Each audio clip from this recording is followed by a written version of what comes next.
should own Heritage Month just to showcase, what we are. As you said, it's a rich tapestry of culture, dance, music, textile. So that's what the festival is going to be about. On the 27th, we're having the Carnival Parade, and then on the 28th, we're having the Cultural Miss South Africa Pageant at the ICC DEC. Speak to us about the objectives of the festival. You spoke about how they're aimed at the youth, but what are you trying to achieve?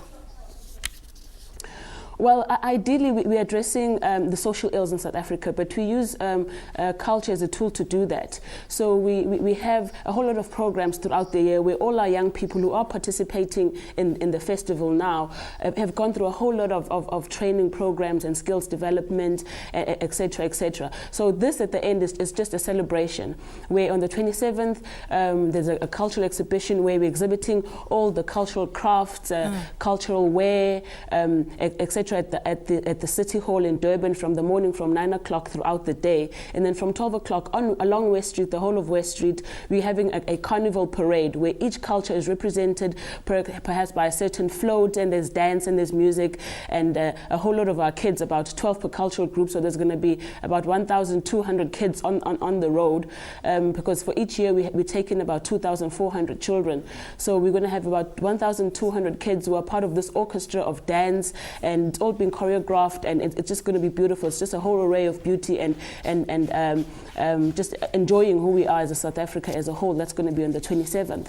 And then on the 28th, that is when we're actually having the Cultural Miss South Africa pageant, because what then happens is from our culture schools, we then choose in each culture which girl then represents her culture the best. And then she becomes almost like, the Indoni. We say Indoni because Indoni to us means a beautiful black person. So we then choose who is the Indoni of that cultural group. So we end up having 12 all in the whole country, and it is these 12 who then come to celebrate their culture and their identity on the 28th of September at the ICC DEC. And even still then, the pageant is not just a pageant, but it's an array of, it's a theatre production with drama, with music, but it's about each girl showing us how proud she is of her culture and showing us who she is. So ideally, it's not really a pageant because it's not a competition. You cannot compete with who you are and your culture with the next person, but it's just about how you portray best who you are to the world.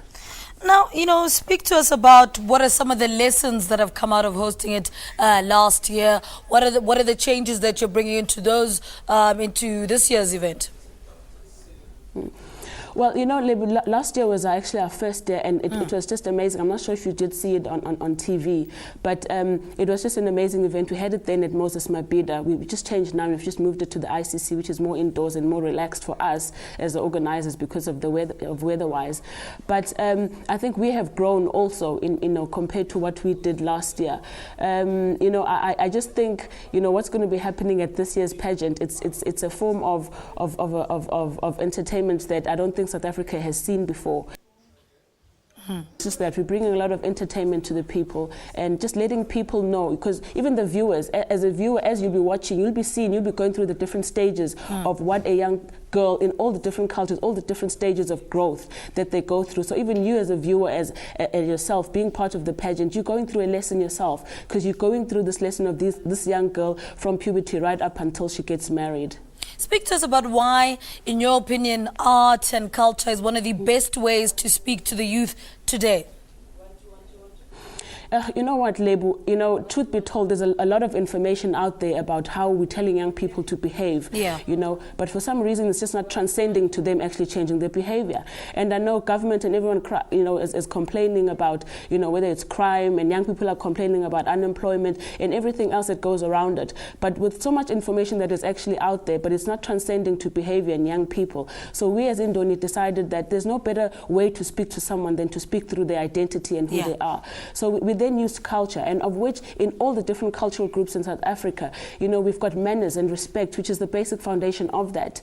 And when you look at all the social ills that are there out there, and then you realize that if you can just teach young people about manners and how to behave, many of them will be curbed just by doing that.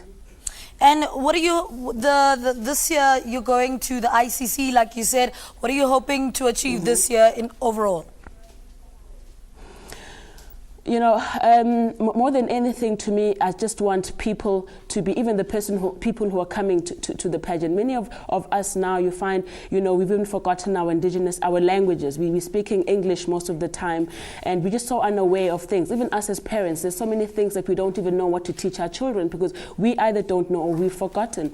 So I think more than anything, I want the pageant to be something that people learn from. Everybody, not just the kids that we have taught through our programs, but anybody who comes to enjoy our pageant will come out there feeling that they are South African. All right. Dr. Mthembu, thank you so much for talking to us. She's the founder of the Indoni Cultural Festival, which takes place at the Durban ICC next week, Saturday. Email us your thoughts if you happen to attend it. Morning Live at sabc.co.za. Let's take a